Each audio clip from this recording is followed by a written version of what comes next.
first riff as white, glowing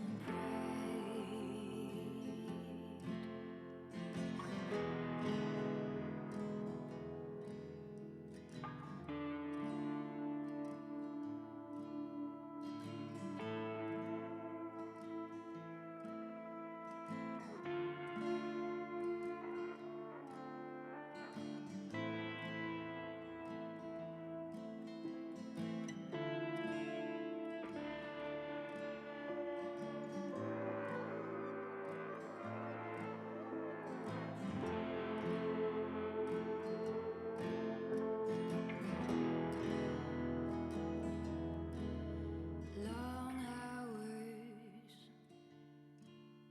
no money, like running through honey. First gig, showtime, sunshine.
One, two, three.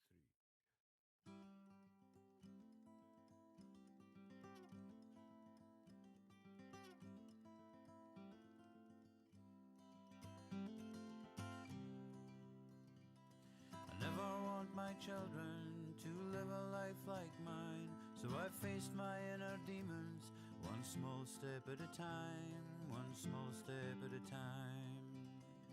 I was a boy without belonging, a jigsaw piece that didn't fit. If someone shouted out the answer, then you know I didn't hear it. You know I didn't hear it. I'm not the man, I'm not the man I used to be. Gone are the days when all I could see was myself in the mirror, trying to break free, trying to break free. It's taken many years of feeling all alone, so many years of emptiness with no place to call a home, no place to call a home. Now I'm feeling so much stronger as my demons walked away. I think they finally realized they had nothing more to say, nothing more to say. I'm not the man, I'm not the man I used to be. Gone are the days when all I could see was myself in the mirror, trying to break free, trying to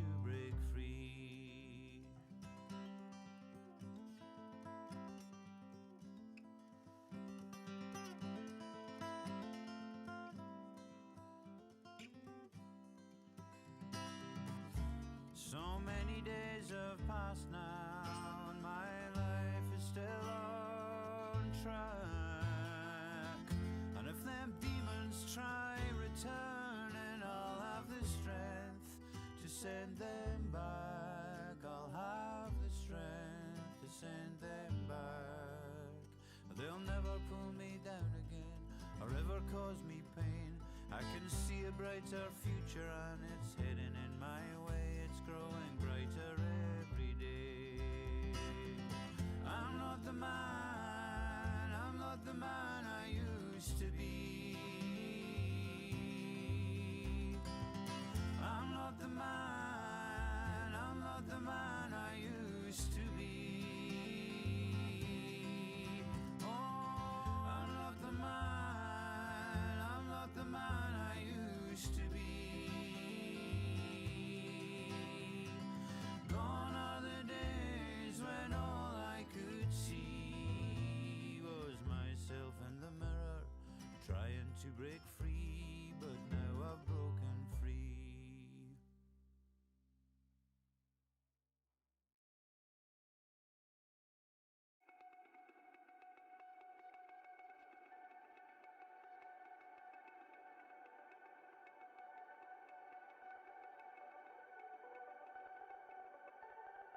Pure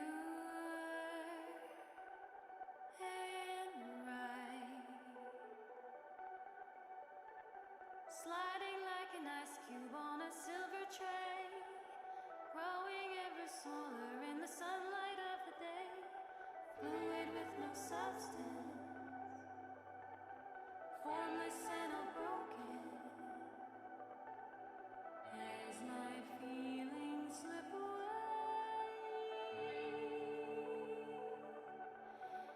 As my feelings slip away, pure and right, floating in a vacuum, feeling out of place, reflection in the mirror, I don't know my face, forming my existence, redefining place and time, calming stormy waters,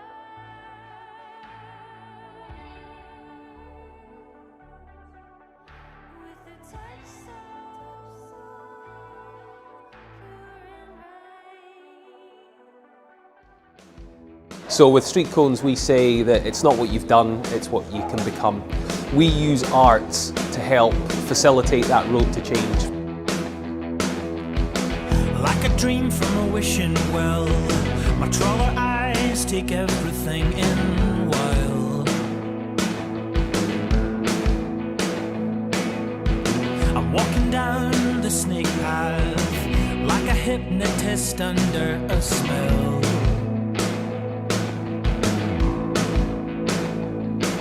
A break from the sadness, disconnection from madness. I leap from the noise, relief in the shadows, cry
Hello, Internet land. So I'm delighted to be here. Libby McArthur. Here I've been working with StreetCones, and they asked me if I would come and meet Karyn Mccluskey and have a chat. And I was saying, at the thought of actually sitting in a pub and Karyn comes in, I'd be like, oh, she's someone I'd really like to talk to. So as we know, Karyn is has a great role in the Community Justice Scotland team, and her and I, before we came online, were chatting away about. Obviously, we come from completely different areas of life. I'm an actor, a storyteller, and Karyn's got this big grown-up job. But one of the things I think that we understood about each other straight away was that we're kindred. Oh, my cat's joined us. I hope that's all right with folks. We're kindred in terms of our passion around hope and our passion around Scotland and finding a better way for us all to be. Karyn said a nice thing to me. She said that if you sliced me and I was a bit of rock, the thing that would be running through it is the word prevention. And it really thrilled me, because I just thought, me too, Karyn. I just want to always look at, is there a better way to be here? Is there something I could be doing to contribute, to help, to make things better for us poor wee fragile human beings? I might have to get rid of the cat at some point. But anyway, Karyn Mccluskey, you and I are going to have a big chat about it all. It's lovely, internet land. That's slightly terrifying. I always think that the internet is a bit like Twitter, like barking into cyberspace. I don't know. I don't go there, Karyn. There's a bit of me that just kind of goes, I need to watch, because I'm a wee bit as mysterious as a lucky bag. So I really need to watch that I don't just kind of, very, very much. Journalists love me because I overshare. It's a problem I've got. It really is. I think I pride myself in being transparent. I think the best people in the world are. But no, when I watched your TED talk, and I literally was doing that thing like your dad used to do, shout at the screen, going, "Oh, I want to talk about that. Oh God, I've got so much to say about that." As a drama worker, my community arts background, and I'd love to hear about your background, Karyn. I'd love to hear about how, you talk about this prevention being through you like a stick of rock. When did that happen?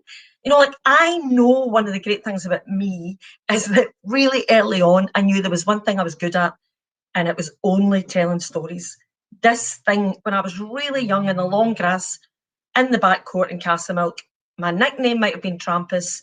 They might have all sang Last Up the Close Fences, Libby McArthur, and they all ran up the close. But being scabby touched, did you come into it when it came to being able to sit in the long grass and actually say, going to tell us a story, Libby? So I knew that about me really early doors, which was a great thing. But I suppose I'm interested in what happened in your lifetime, Karyn, that made you think, I want to be in this fray, I want to be at the front line of all of this? Do you know, it's a really interesting one, and I've asked it a lot of myself. I trained as a nurse, Libby, so I worked in emergency rooms. Yeah. And see people with often avoidable injuries, etc. And I suppose I was a terrible nurse, but I loved working in A&E.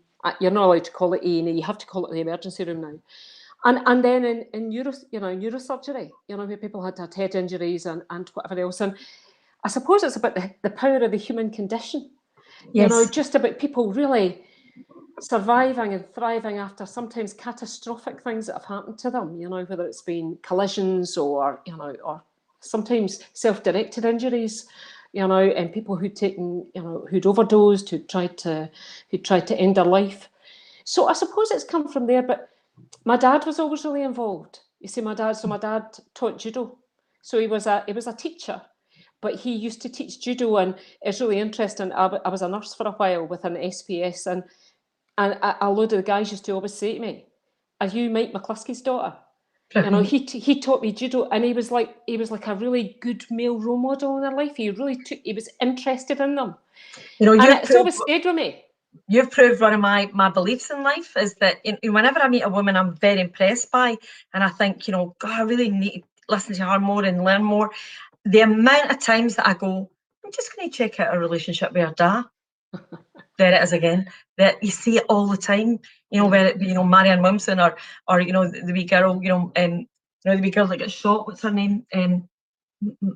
I can't remember her name now. The wee Asian girl, and she came to Britain to speak to the United Nations, and I can't remember her name. Malala. Malala. You know, her relationship with her dad. You know, Anita Roderick. You know, it's so clear to me that when we have that brilliant backdrop of, and let's face it, we're in a patriarchy. So when the father of our lives says, "Go on yourself, hen," you know, dads have such an important role. In fact, I need to watch. I don't talk too much about that because I've got a big theory about that. My son's a dad now of soon to be 2 daughters, and I couldn't be more thrilled that he's got girls just because of the man that he is, you know. But that's, I think, my family were teachers and nurses, so no wonder we feel like kindred. Well, that's the same as mine. Mine's are all sort of health and nursing, but also just, you know, go out, do a day's work, and you know, and I suppose that's good. But I think it's any relationship, you know. I suppose it's the thing that we all know, isn't it? That if you have one relationship that nurtures you, that's, you know, that's always there, that's a constant in your life.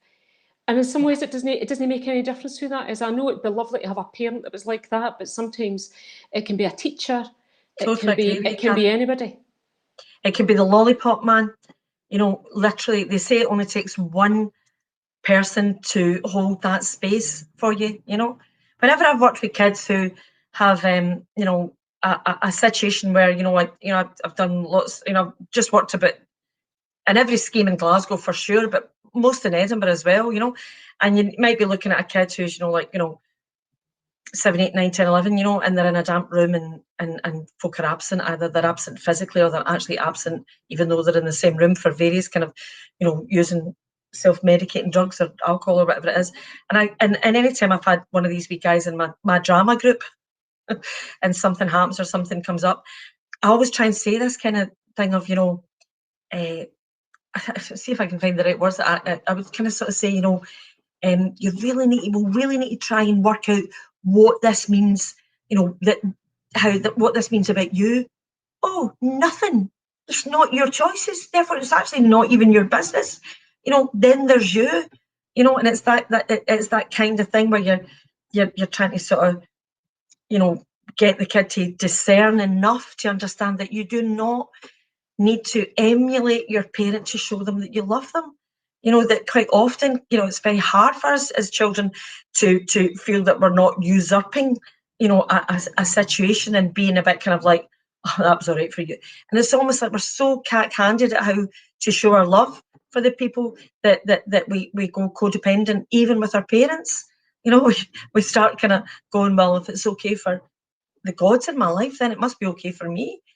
You know, and it's like, how do you let a kid make fresh choices without it feeling like a judgment? You know, there you are. There's that word judgment, isn't it? You know, that it's how we're brought up, and you know, and there is something about Scotland, you know, and about the way that we are, you know, around that judgment and about parents, and it's a really complicated narrative. It's very complicated, Karyn. You know, one of the things I was wanting to talk to you about, because it's very exciting to have somebody like you in my earshot. But one of the things I'd like to talk to you about was, as an actor, if I'm teaching acting, I actually have this bit of a joke where I go to the Adam and Eve story. I go to the creation story and I go, right, so what really happened, right? You know, as if I know, like, as if I was there, as if I believe in the story. But what I try and talk about is when we bite into the apple of the knowledge of good and evil, i.e. when we make villains and victims of people, then what we're actually doing is we're getting into judgment. We're saying that we're the guys that can spot the good guys for the bad guys. And therein lies the fall from grace, you know, which sounds very religious, but what I mean is it's not very effective being that way when you're kind of going. And I'd love to talk to you about the fact that if I'm teaching a student about how to come up with an authentic character, I always say to them, you know, Augustus Boal, this brilliant teacher of acting, and Freud both said the same thing. They said, we want and we don't want, we care and we don't care, we love and we don't love, we want to get married and we don't want to get married, we want to be single, we don't want to be single, we want to eat the pie and we don't want to eat the pie, we want to walk the dog and we don't want to walk the dog. And that's the truth of human nature. We are a duality on two legs. We are a contradiction. We are that guy. And it's like, how do we, you know, my favourite story is the ugly duckling, you know, and I think, right, so in my early life, I thought, oh no, I'm an ugly duckling. Oh no, I've got to come up with a swan. I've got to murder off the ugly duckling. Just, you know, let's lock her in the cupboard or, you know, in the cellar or up in the attic and I'll be a swan. And for a wee while, I swanned it about, you know, when I was young and skinny, I'm a swan, you know. And then I realised that the ugly duckling had all the goodies. She had all the empathy and all the comedy and all the fun, you know. So I suppose what I'm trying to say is a wee fat goose. Now that I've got an ugly duckling in one knee and a swan in the other, they, you know, they're both as bad and as good as each other. But what's important is, as the watcher, I mustn't blame them or shame either of them, you know, because they need each other. And I've started to teach acting as a duality, as this thing of, you know, an authentic performance is when you feel one thing and the other at the same time. Otherwise, it's panto. But And we I love things that are tidy, don't we? We love things that are tidy. And we love labels. And do you know what happens when love shows up? The labels collapse. All the labels go. And there is as much violence in the victim as there is in the villain. Now, there'll be people watching this going, sorry, what did you just say? Excuse me, whose fault are you making it? Are you assigning blame to, there are clearly victims of violence? What excuse me, what are you talking about? But when I've got somebody like you in your shop, I really want to talk about these leading edge counterintuitive ideas because we are addicted to shame. We absolutely are. We love it in Scotland. It's part of our Calvinist nature. Absolutely. You know? And it's so tempting to perceive ourselves as unfairly treated. And of course, us dafties think that you know, and I include me, think that the head of the coin, if shame's the tail, is pride.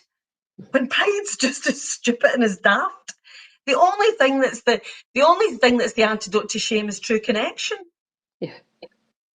And you know, there's do it, Karyn? How do we do it? Well, you don't. I mean, I do that when I'm often talking about offending. I keep saying to people, nobody is as bad as the worst thing they've ever done, and nobody is as good as the best thing they've ever done. That we are complex creatures, and depending on the environment that we're in, different choices, and anybody that tells themselves that choices are created equally is lying to themselves. Absolutely. Because it's not. It's context dependent, and as you go through your life, the context changes. And you're enabled, you know, more choices are there for you to be able to decide. Yeah. And you can change your life, and it can turn so quickly. I mean, I suppose that's why, in many ways, I still love what I do every single day, is because I'm sent pictures of people whose lives have transformed. Yeah. And what exudes from them is a bit of happiness, and the shame is gone, Libby, because Absolutely. You can't punish people forever. And I know that, you know, if it doesn't work was right here, well, of course it doesn't, you know. It's not efficacious. Well, it's not efficacious, and all it does is make people, you know, it leads to long-term stress, and you know, people become unwell, and they never reach their true potential. And I see so many wasted lives that never reach their true potential, because Absolutely. Everybody is great at something. Absolutely. Every kid that's been excluded is fantastic at something, and we've just not found it yet. Do you know, I often talk about in an ideal world, you know, if I was to kind of imagine in a nirvana, there would be no indoctrination, not into a football club or a religion or academia. You know, we recognise one cleverness at school. You know, one of the things I wanted to do really early on was teach drama, because there was no right or wrong. It was just whatever you come up with, you know, so you'd be a drama teacher and the kid would go, what if we made it, like, what if, make it, and I'd be like, yeah, great, you know, improvise, you know, wonder, you know, and there wouldn't be a kind of, you got that red pen, you know, it seems to me that duality thing is the thing that, you know, we you know, for me it's so important that we don't turn our back on any of the bits of us. You know, that we bring in our shame, we bring in our love, we bring in our connections, all the bits of us. And of course, the way that the human ego works is the more that you're trying to oust something, the more likely it's going to go, hello. It's going to show up, you know, on your honeymoon, when the minister's visiting, you know, when your mother-in-law comes round for tea, you know, the you know, the basement's going to burst open, you know, the attic, you know, and down comes the monster, you know, that you've been trying to, you know. And we know people like that who are so shut down because they don't feel that they can allow that expression of their shadow to they don't believe it, you know. How could anyone love me if they knew who I was? Oh, Libby, it's such a good question. I went to Pullman a long time ago now, and I remember speaking to a group of young boys and young men, really. And I remember asking this guy about what was going to happen to him when he went out. And he said, listen, I was kicked out the house when I was 13. He said, I've never had a Christmas card or a birthday card. And he was like this dark hole. And he said, nobody loves me. And stupid thing that I said, oh, somebody must love you. And he felt right that nobody loved him. And so he felt his life course was set, because he felt that there was nobody around him and that was all he could be. And he said, oh, I'll be back. He said, I'll be out for a month and then I'll be back. And he had his life planned out in front of him because nobody had ever said to him, you know, they'd never looked to find what he was good at. You know, they only looked at the things that he'd done or his life story. And it was pretty catastrophic, actually. It stayed with me for a long time. It took me a long time to get over that because I felt I'd misspoken. I sort of said that trite thing, oh, somebody must love you, you know? Yeah. Karyn, I might have said, I love you. Do you know what I mean? I mean, just the desperate need to try and say, you know, that cannot be what you're left with. You know, that can't be all that you're left with. It's, do you know, I really, the audaciousness of having the whole conversation is something I'm really interested in. You know, I'm watching a lot of prisons and I really want how can we create this rarefied atmosphere where people can actually speak about it all and bring it into the light, you know, because, you know, the dark stuff longs to be brought into the light. You know, this is the big irony that we think if we look the tiger in the eye, you know, it'll eat us. But actually what happens is you get the eye of the tiger. You go, was that it? Was that what I thought you would, you know? And the truth is, if we don't get over our shame, we'll have to do it again. You know, we'll have to do it again to justify it. And I was used to be the warm-up girl for Scottish women, and a guy that stayed with me forever was we had a programme where there was two paedophiles, and they were handcuffed to officers behind a black gauze. And, you know, as you know, the audience is the programme, they're not passive. So you can imagine the mudslinging. It was, you know, they were monsters. These guys, you know, they were absolute monsters. And one hardly spoke at all, but one spoke, and what he basically said was, you're going to have to lock me up because I don't have a construct for how to be healthy. It was never, I was raped by a Catholic priest very early on in my life, and I believe in hell and I believe in heaven, and I must be under lock and key, because if I come back out again, the reason I need to do it again is because when I get real about the damage that I've done, I am so afraid of committing suicide because I'm going to go straight to hell, all mixed up, you know, that actually the only thing I can think of is to have another relationship, which I pretend is real and I pretend is love, and I pretend, because I don't know where else to get my love. I don't know where it is. But when I'm inside, I know I'm not doing, and I'm not a predator, and I'm not perpetrating the pain and the hurt that I know I can on a child. I can just about start a journey of forgiveness, just piecemeal, you know. And it was amazing to me how few people in the audience were going to allow him to even speak like that about forgiving himself, you know. And my heart broke for the man, but you know, this is a guy who was saying, I don't know what else to do. I'll either commit suicide if I get out, or I'll do it again. I promise you, I'll do it again, because believe it or not, this is a cry for love. You know, and folk in the audience were going, yeah, you love, you don't know the meaning, you know. You know, he actually did know the meaning of love. he just didn't have a construct for it because he didn't know how to. And I mean, I really do hope the guy never gets out. I hope they do. I'm not saying let the guy out. He's a lovely guy. You know, take his advice. Keep him under lock and key. But he was one of the few people in the justice system in that place that is actually finding a way because of because he was able to finish off his thinking the way that he could. Most of the young people I know that have gone through the justice system are worse off by the time they've done their time. I mean, sorry. And even though I say that, I also know wee girls who said to me, you used to be able to get dubbed up if you put a brick through Greg's windows. I could get back into the hair salon at Cottonville. You know, the wee girl who was, the last time she was left to get home, she was given her bus fare and walked to the bus stop. And her only opportunity, her only thought then was to go back to where she had came from, where nobody wanted her except her predatory boyfriend. And as you know, Karen, the quickest way to get a 50 quid for a bag is to get your wee girlfriend on the game, you know. So that was her options, and no wonder she used to throw a brick through Greg's windows. But she said to me, no, I just need to put a wee knife in my pocket so that I make sure that I get back into the hairdressing salon because I'm a really great hairdresser. And sometimes you need to see people as they are and not as we are. You know, that sometimes, you know, understanding how people have got to where they are is a really important thing. But I think you touched on something. I mean, just to touch on your men who were sex offending. Here's the thing: we can have opposing moral universes. We can absolutely abhor the crime, but we can still understand some of the behaviours and some of the, you know, the context that brought them to that place, because you need to do both. Because otherwise you're not going to be able to rehabilitate. So, and it's really difficult to get that over in the press and speaking to audiences, you know, about that opposing moral universes, because it's a really complex thing to do. Absolutely. But also you rarely I mean, I've known, you know, I've done, you know, been working in this for a long time, and I've got friends and colleagues who I've known for a long time. And sometimes it's only 12, 14 years later they tell me the deepest thing.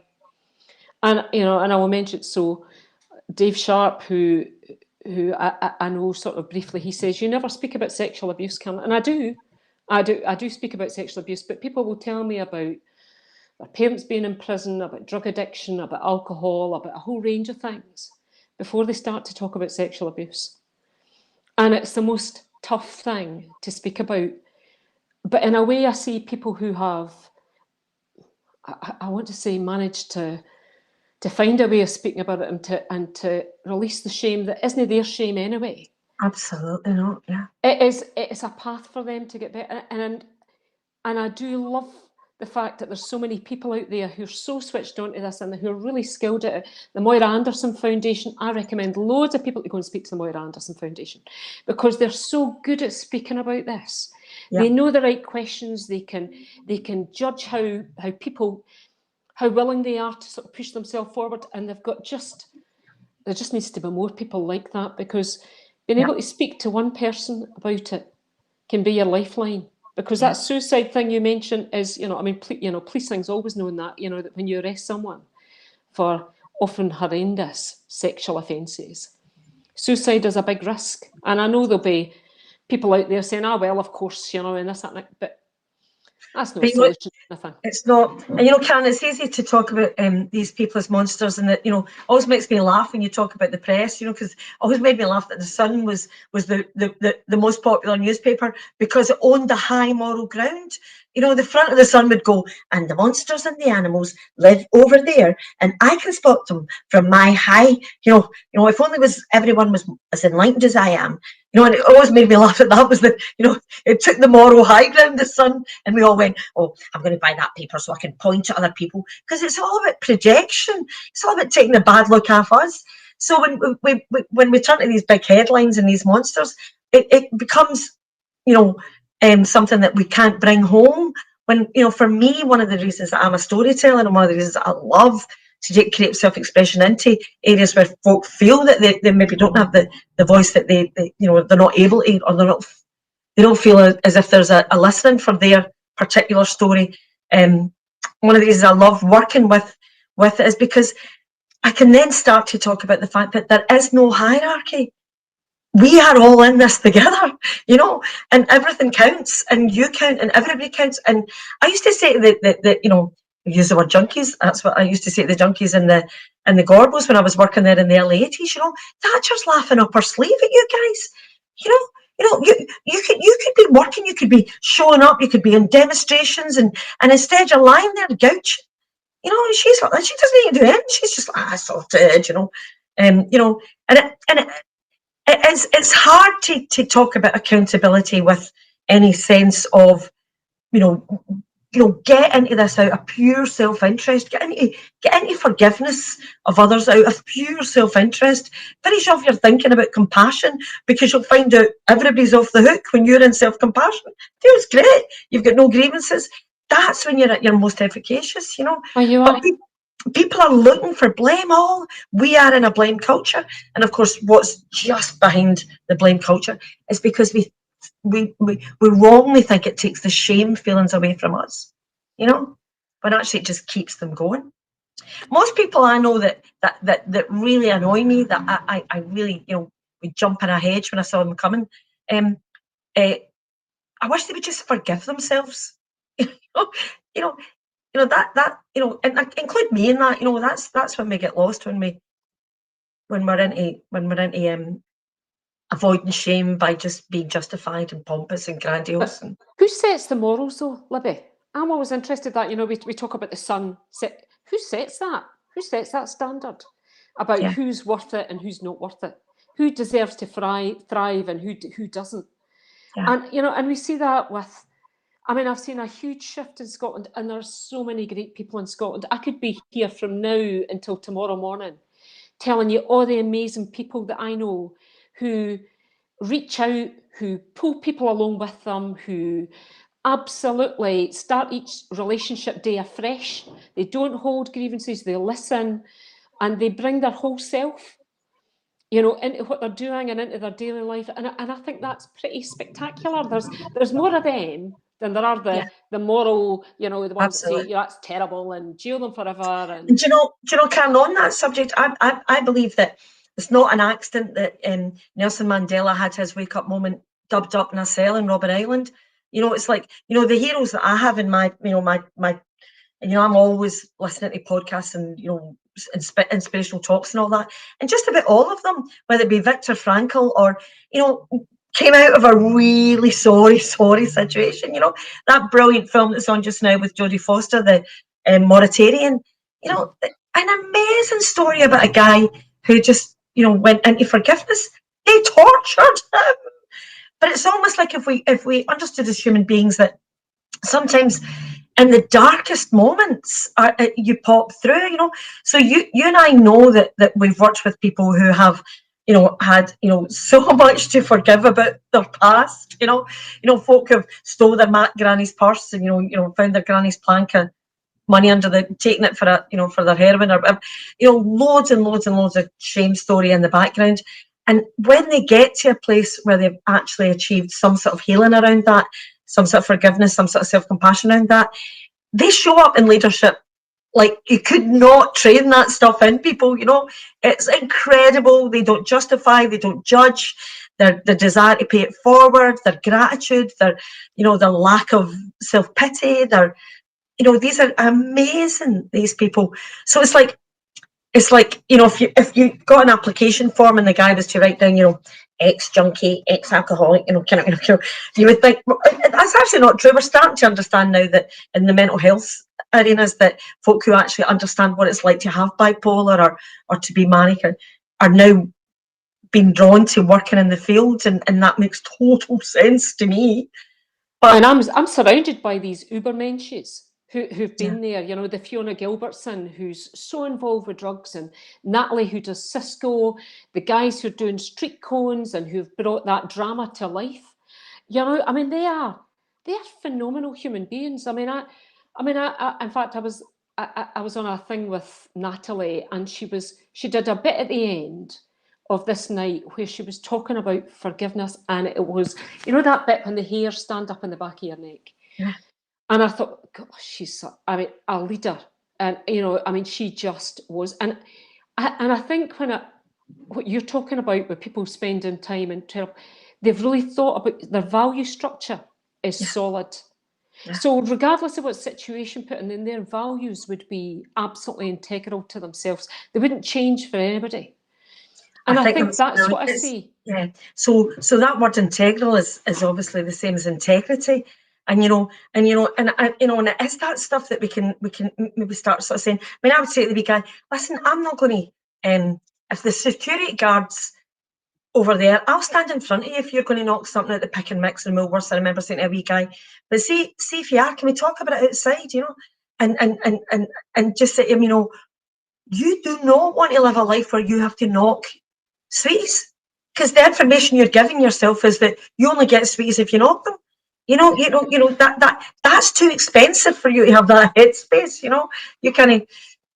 But when you said that the hair stood in your neck, it reminded me of something that happened to me, which I think is something that I learned about in terms of embracing change and understanding where the gold in their house lies.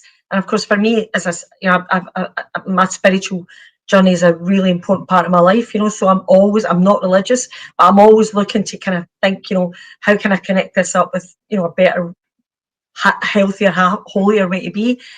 And I was working with a bunch of kids once, and they were the kind of kids that they get taxis to school. They were always a special kind of school refusers type unit, and probably there was a kind of sense that some people would predict, maybe a Sun journalist would predict, these kids were going to end up in a sorry state sooner rather than later because of all the acting out they did. There was tons of acting out in it, and I was there as the drama worker, and my bottle completely crashed. Come the lunch break, I just thought, who the kid, look, if I was Superman, I'd save the universe, but I just want to go back home and watch a rerun of Columbo. It's just too hard. These kids need straitjackets or drugs or hospitalised in a locked ward. But why the fuck am I here? I'm too wee for this, And I completely went to the male nurse and I just said, listen, I need to get the train back to Glasgow. I'm not qualified for this. I'm just a daft wee lassie that doesn't know what to do, And he took me upstairs, made a coffee, and he talked about one of the kids in particular who was really wired to a whole other moon all morning. And he told me about his case study notes, and it was the kind of stuff you wouldn't wish on your worst enemy. He'd been raped by his uncle, and his dad had killed his uncle, and his mother, who was having an affair with both men, blamed him. So he was completely bereft of any grown-ups, completely. Anyway, afterwards, the guy went away, the male nurse went away, and I felt worse, Karyn. I was like, right, okay, there's a fire escape. I'm going down that fire escape. Even though my jacket and my bag's downstairs, I'll just get to on the train to Glasgow and go, sorry, you're going to have to take my name and address because I had to run. And I thought, why did he tell me that? I now feel even less qualified to meet those kids for the afternoon. Anyway, I was in absolute whelmed, overly despair. I just felt utterly bereft and despondent. So I decided to say a wee prayer, which is something I wouldn't normally do. Anyway, in my mind's eye, I got the justice scales, she says to the justice woman. And what was interesting was that she was a woman holding the justice scale. She was actually a person as opposed to just a statue. But two big massive plates and the chains on either side. And in my mind's eye, the case study notes were in one plate, and in the other was this particular wee boy and his acting out, which you can imagine. And so he was in the other. And what happened was there was a kind of, an old-fashioned scale that they used to weigh the babies on in the middle of where, just at our feet. And it literally went to midnight, to 12 o'clock, like perfection. And I realised that I'd spent all morning making these kids wrong and thinking that they ought not to behave the way they were behaving. And here, this balance was perfection. Had I been given that cloth, I would have cut those clothes. Had I been given that pattern, this is the thing. Nobody would have done anything differently. You, me, anybody, given those set of circumstances, would come up with those behaviours. It was perfection. They weren't wrong. They were brilliant. They were brilliant. And the thing kind of went, like it told me not I did not a smidgen one way or the other. Perfection. These kids weren't wrong. They were brilliant. But they were reacting. Yeah. And it dawned on me that I was a creator, trying to teach them to create. Same letters, different word. React, create.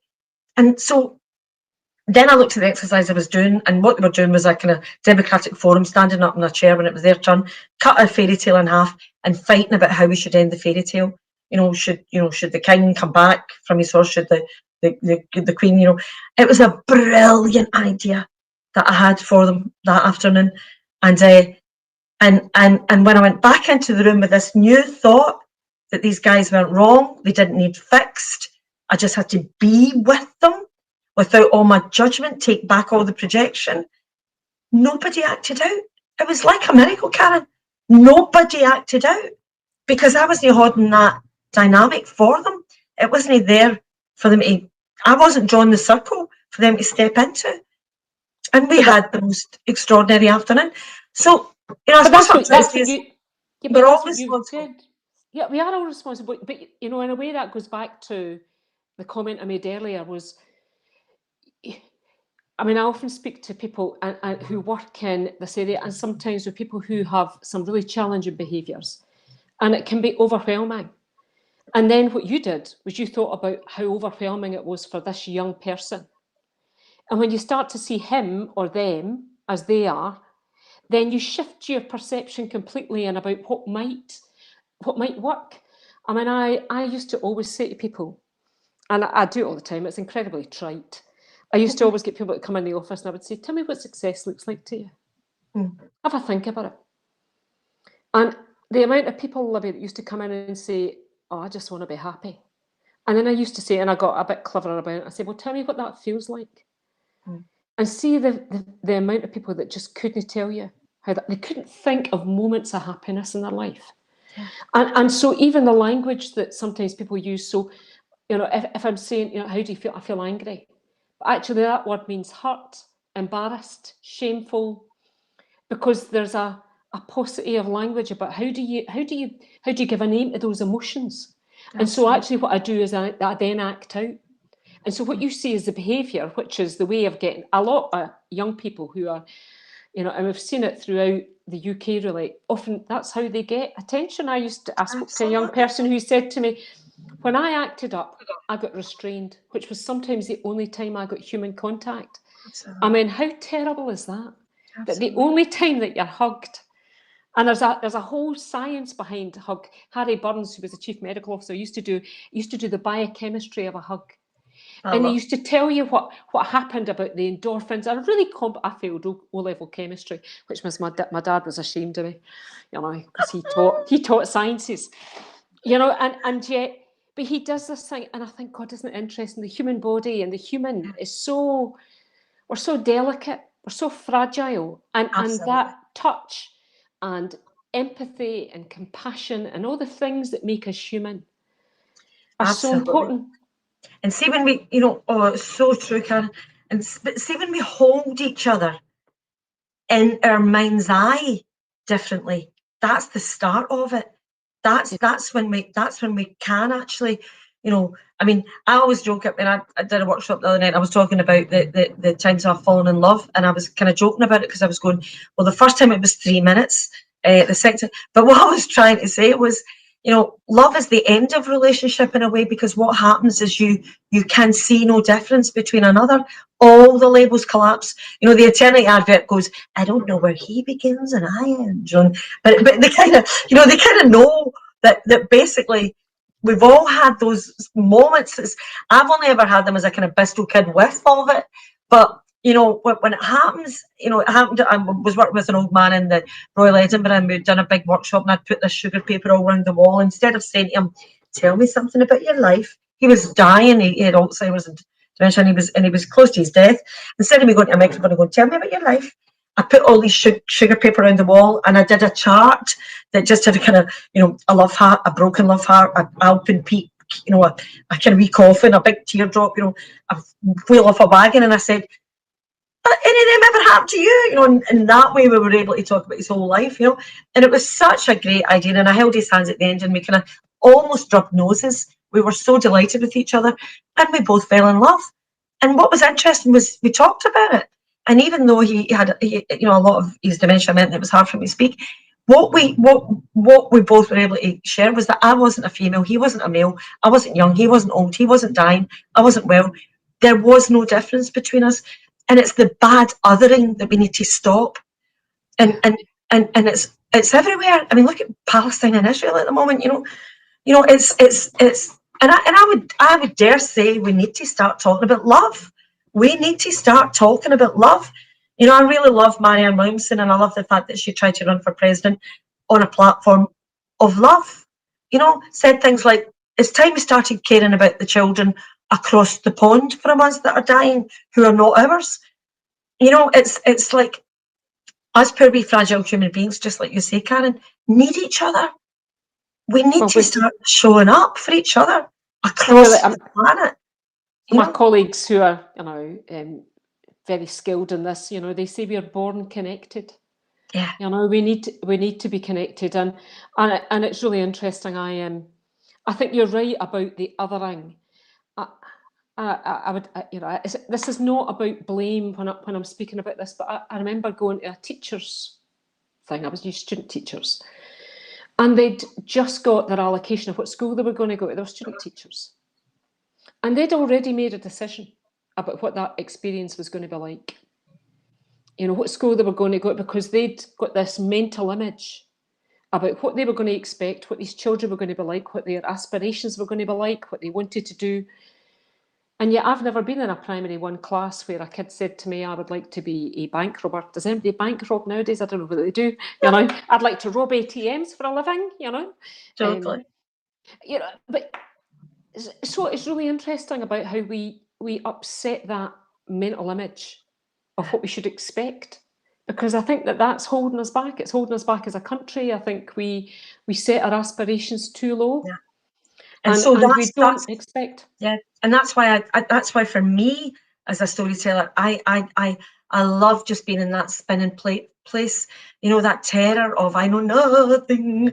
You know, it's like, but it's the wonder. We need to just come with that open heart. You know, I would never ask a child anymore. I used to, but I don't do it anymore. I don't say, what do you want to be when you grow up? I actually kind of go, psst, come here. Is there anything you've spotted about our world and where we're really just making a total crack of it, that you think you could maybe have a few ideas to contribute to make things a wee bit better? You know, I actually, it's funny, you know, the stick of rock you spoke about earlier on, you know, I'm trying to get wee mini yous. You know, you know, we should be asking the wee ones. We should be, you know, they know, you know, you know, we kind of, you know, instead of indoctrinating, imagine if we put our hands on our knees and laid down and kind of went, so what makes your heart sing? Let me see how many ways that I can facilitate more of that. You know, I mean, you know, just, you know, whatever it is, you know, I have a 2-year-old granddaughter now, and I am beyond besotted with her, you know, and I heard myself now, this is a confessional, I heard myself saying to her the other day, you're more trouble than you're worth. I actually said to her, you are more trouble than you're worth. To put it in perspective, I was trying to brush up lots and lots of dirt, and she was coming in with the other brush, and every time I got a lovely wee pile, she was scatting it all again, you know, skiting it everywhere. You're more trouble than you're worth came out my mouth. Now, obviously, I was told that a million times, you know, that, and you'd make a saint weep, and all the rest of it, you know. But, oh my God, you know, your value does not match up to how much of a pain in the ass you are.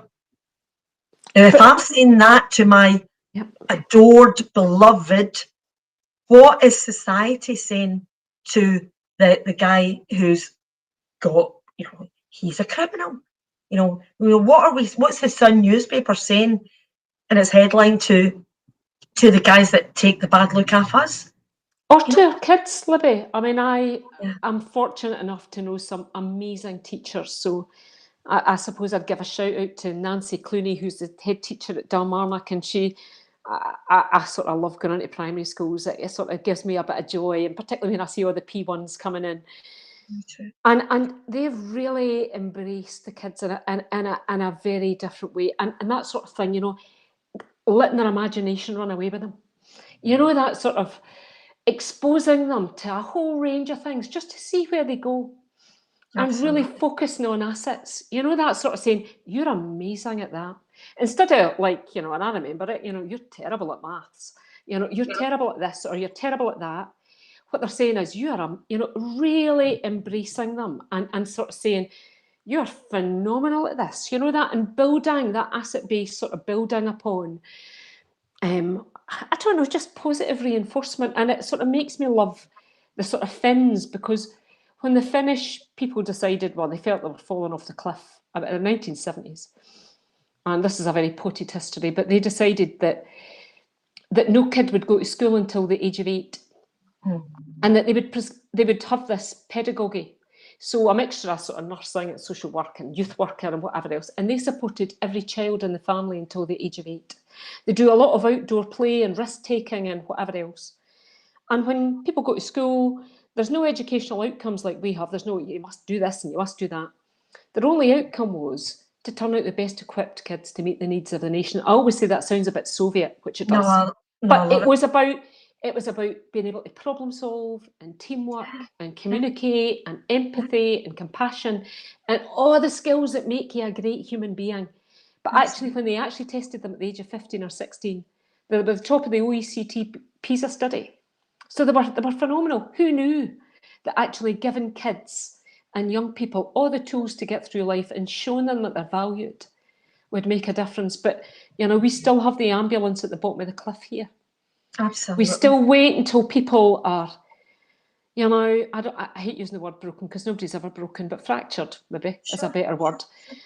And, you know, I remember talking to someone about someone and he said, oh, I could have told you he was going to be a Daily Record headline when he was 5. I said, so what did you do about it?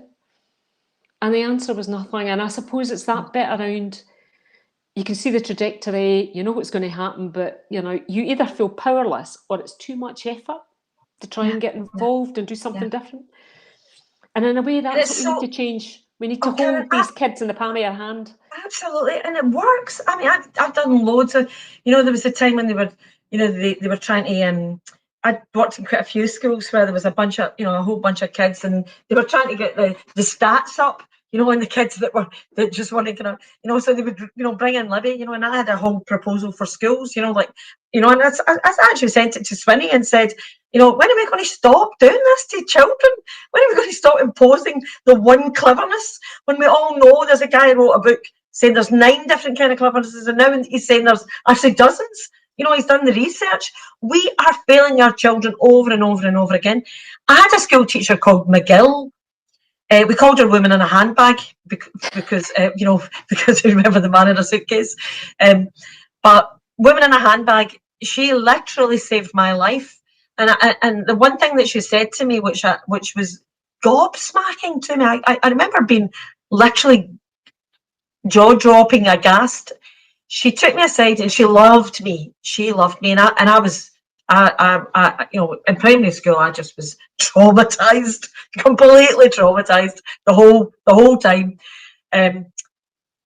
But she loved me, and I ended up being first in my class in first year and first in my class in second year. And you could have knocked me over with a feather. I had no idea I had a brain at that point.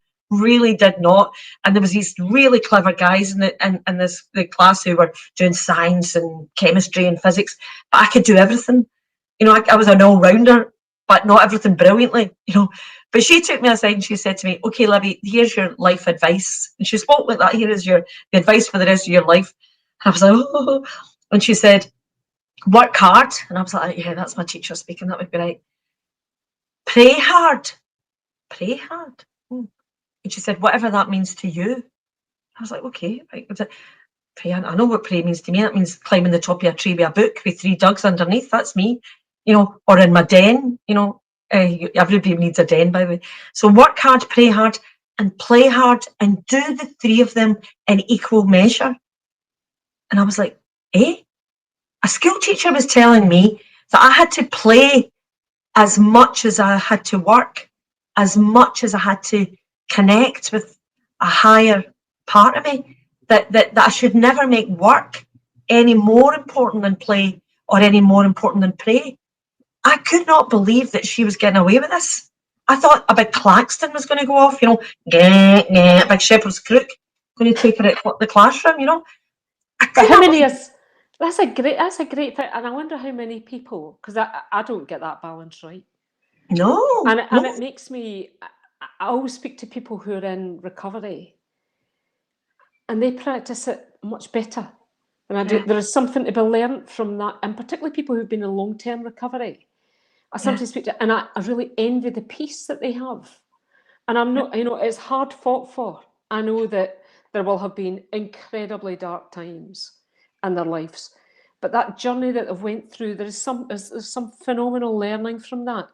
But I mean, but isn't it great that a teacher can give you that? If I had £1 for everybody who told me I had this teacher, you know that when they just, I had this teacher. We all had angels, didn't we? We all had. If we, you know, we've got the bad guys, but I don't know anyone that didn't have an angel, you know, teacher that. But you know, can't see if we don't work hard, play hard, and pray hard in equal measure, we're going to sacrifice.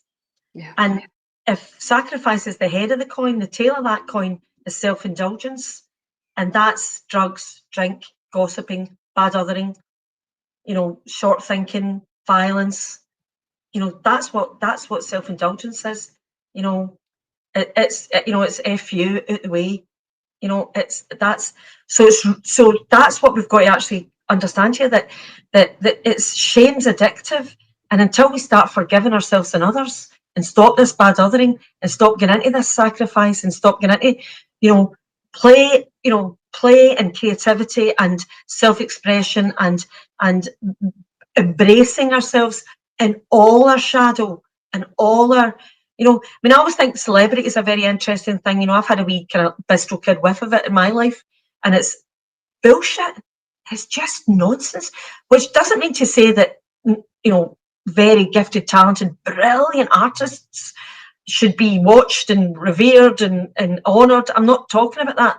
I'm talking about celebrity. So we're talking kind of Elvis type of stuff, you know, projections. We talk a lot about projecting the shadow on people, and we've all got our nemesis that we dump on. But celebrity is just another projection.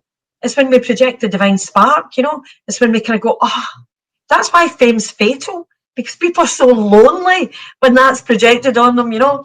It's all right for you, it's a shame for me, but you're fine, ain't you? You know, you're all right, ain't you? You know, and you know, and that's a terribly lonely place to be, not to be seen and heard, to be going, actually, I don't feel any better, even though you think I'm off the telly. You know, even though you're going, oh my God. And the way people sometimes speak, if they think you're outy, something, they go, oh, you seen that telly? You're a pure dog, by the way, would you? You know, so you're like, it's been like that, you know. Yeah, thanks for that drive-by feedback. Yeah. But yeah, it's all about bringing it home, isn't it? And accountability for me, with a sense of humour. I just want to do stand-up around shadow and shame. I want to do a big stand-up routine about, you know. Do you know I was sentenced to 6 weeks in Court Vale? Did you know that? I didn't. I did a play called In for a Penny. Myself and a wonderful writer called David Cosgrove. You know, it was my story, and we wrote it together, and it changed a lot in rehearsals, and we took it to the Edinburgh Festival, and we worked alongside an outfit called Justice Watch. Mary, I don't know. I know Justice Watch, indeed. Yeah. And basically it was a monologue where I played all the parts, and I basically went back into the holding cell that I was in at the time, and it was, my crime was not paying £180 worth of parking tickets, which I had a story for, which you'd have to see the play. But what was really interesting about, for me, in the terms of telling the story, what the story was really about, it was a comedy, it was a black comedy. What the story was really about was when she finds herself in that place with those people, you know, her first thought is, excuse me, this ain't my team. And the ironic thing was, at that point I was in High Road, and so I was actually on the telly while that was happening. So in High Road, you did 6 months, and then there was a 6-month break, and then another 6 months. So I was in that period of the 6-month break, completely rooked as a single parent and on the telly. So anyway, what happened in this monologue that David, this beautiful bit of writing that David wrote, and what pushed the story for me was at the very end of it, when the turnkey turns up and says your fine's been paid, you're free to leave. They had to get me. They had to come and collar me at the cell, because I had an intimacy that had been created in that space, where the need to understand that this was my team became so overwhelming that eventually we got there, and we were together in a way that was probably more intimate than a lot of the relationships I've got in my life just now, because we just cut through all the crap. We went into a place of actually eye contact that was, and of course what happens, Karyn, when the shadows faced up is hysterical giggling. The release from laughter. It's amazing. It's amazing. Yeah, it was extraordinary. I mean, that's what the story is really about. It's about anybody could put their foot on that slippy slope. Anybody. And the fall from grace is the judgment. And what we know is that what's been lauded is these guys who sit up on those benches. That guy sentenced me to 6 weeks. So he sentenced me for a week for every 30 quid, 7 days for every 30 quid. Now, what's he playing at? It's terrible. And finding out, like speaking to the girl in the cell and going, so what are you going down for? And she says, I'm in for no paying the fine that I got, for no paying the fine that I got, for no paying the fine that I got, for no paying the fine that I got, for no paying the fine that I got, for no paying the fine that I got, for no paying the fine that I got, for no paying the fine that I got. And she'd stolen a packet of bacon. Oh yeah. Listen, I still hear these stories. I mean, in Australia, they actually wiped off loads of the fines, because who can afford to, we're in a huge problem now, and fining people who have not got any money in the first place. You think, I'm not sure that's the cleverest thing ever. I was going to ask you a question, Libby, about, do you think women and shame, there is something more deeper around how women bear shame than for the men, or do you think it's the same and just... It's a great question, Karyn. I think it's one of my favourite subjects, gender politics. What we think about the men, what we as women think about the men, what the men think about us women. I think that that way where it's like, whenever you hear about the nurse that killed the babies, whenever you hear about the Myra Hindleys or something like that, or how you always think, how did Rosemary ever meet Fred? How did two crazy aberrations of human nature end up in the same street together? Never mind, in the same bed. That those kind of questions. I personally always kind of seem to, I'm sure most women do, kind of go, oh, I thought women were a wee bit better than men at that kind of thing, but they not, I think the way that shame attaches to men, and one of the things that we don't recognise in men as women, is that I think most men have a very deep-rooted, albeit subconscious, connection with the idea that they are mostly the bad guys. So I think a lot of men think I'm that team. Mm-hmm. That I'm the ones that do the bad things. We all know, before the women and the children turned up in the Wild West, they all just killed each other.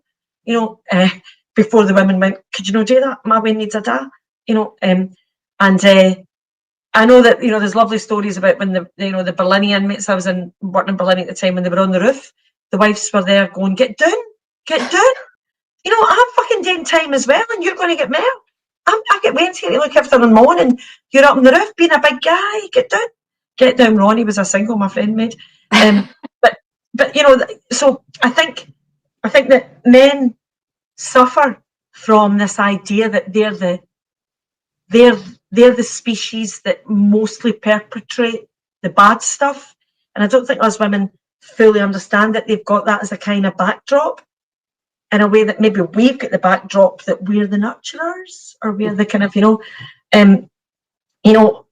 in my head, if we were healthy, we'd all have a kind of bisexual kind of kind of notion of ourselves, you know. I mean, as a tomboy, nothing brings out my the part of me that's kind of like, kind of sits like this, kind of, like I wouldn't recognise female allure if it hit me in the face, something that was, I don't have a construct for. I'll need to work on it.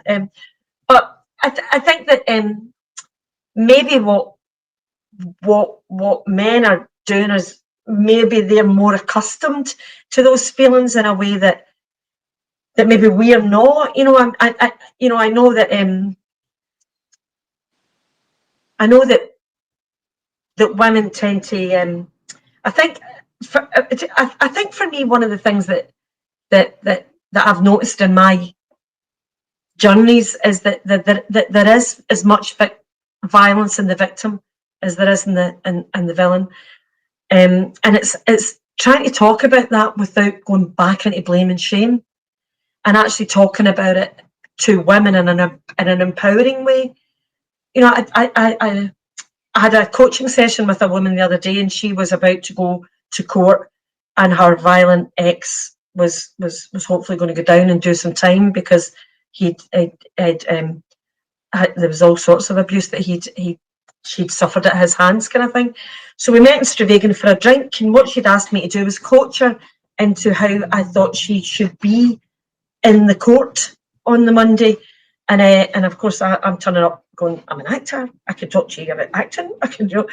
But one of the things that I tried to do for her, and she got in touch afterwards saying it was really, really helpful, was I tried to say to her, as long as he has got a big black twisty moustache on and a big black cloak, you've got a big pokey hat on your head with a D on it for dunce, So the more he's a villain, the more you're a damsel in distress.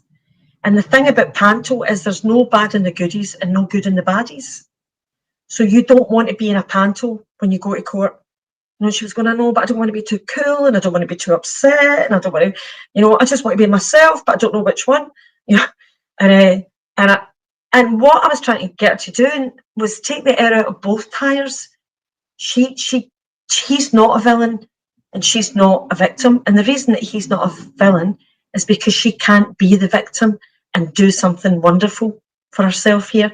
She can't bring these big archetypes in unless she actually starts to own the shadow of both, and in reducing her belief in him as a monster, as opposed to a guy who really needs help, a guy who really needs to change, a guy who's probably mentally ill, a guy who probably needs to find the right support systems that are going to help him be a better person, and actually the belief that she could have compassion for her felt like a self-betrayal.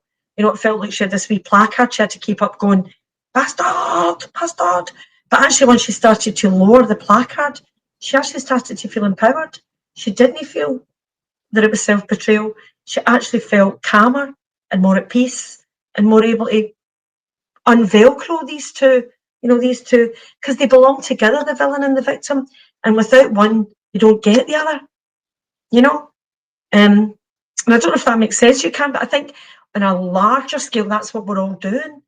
But we all need to take the air out the tire here and understand there's only really one of us here.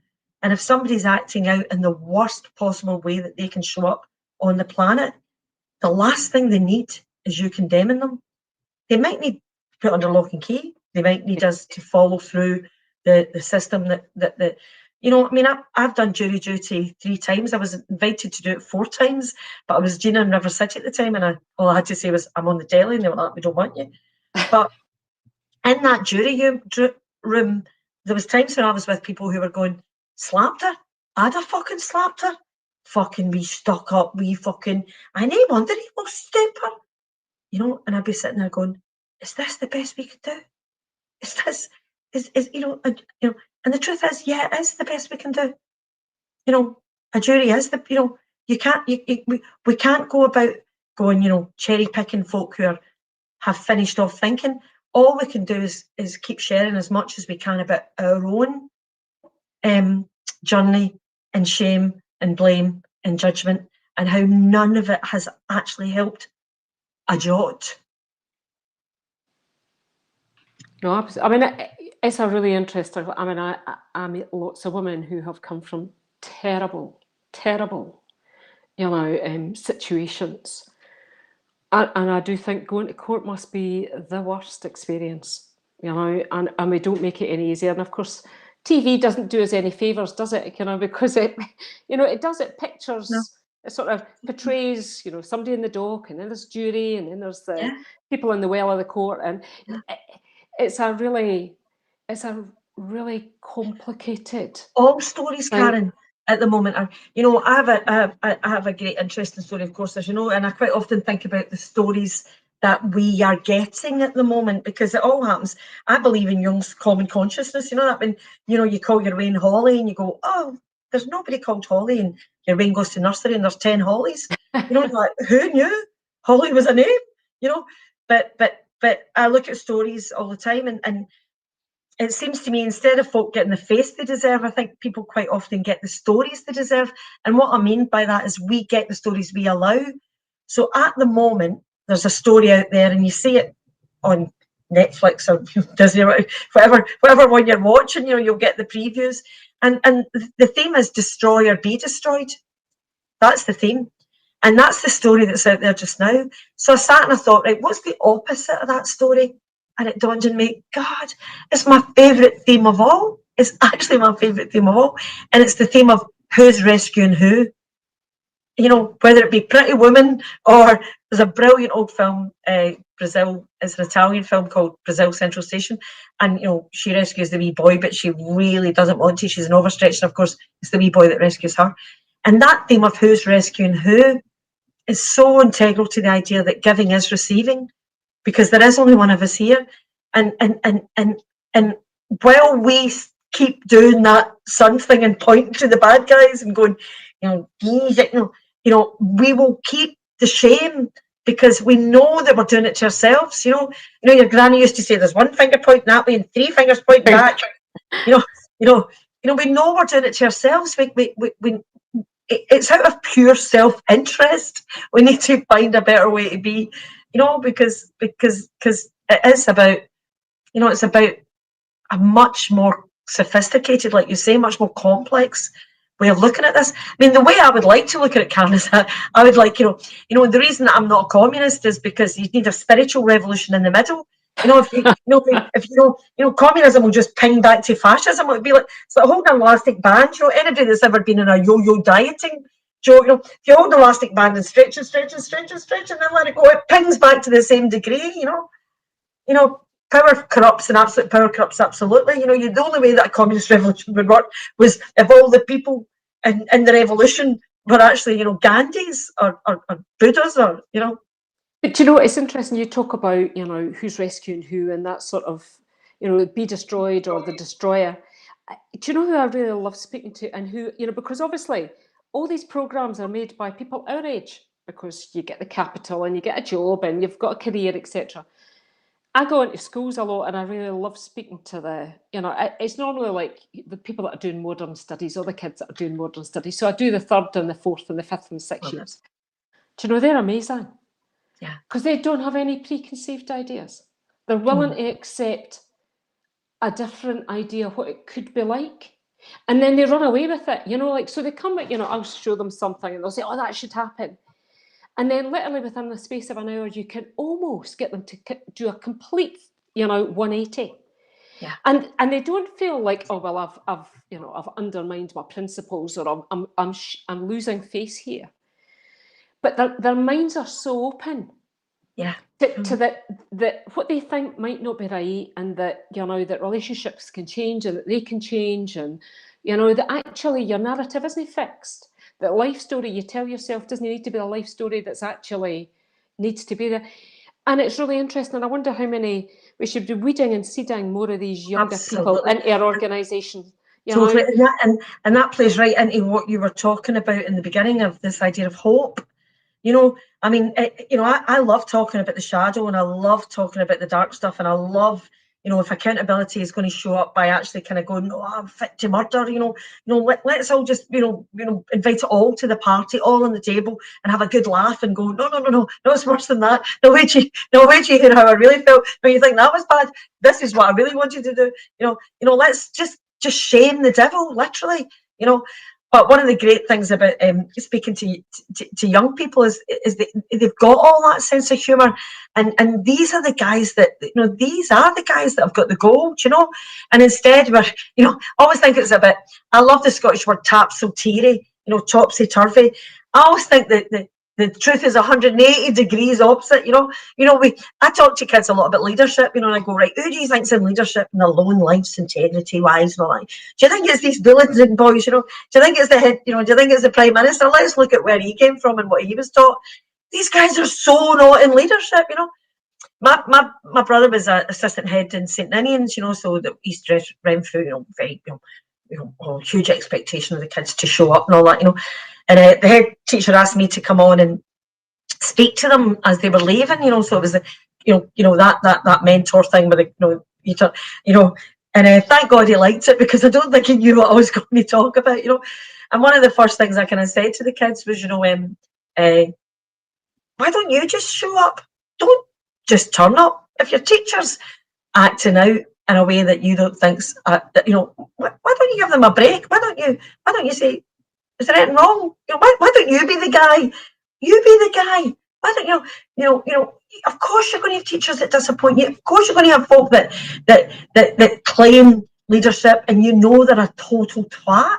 The world's full of them. But just check in with your belly and make sure that that you can put on a face and nod, and it might be your boss. It might be if it's your husband. You might want to go to marriage therapy. If it's your wife, you might want to, get her pals round and have a.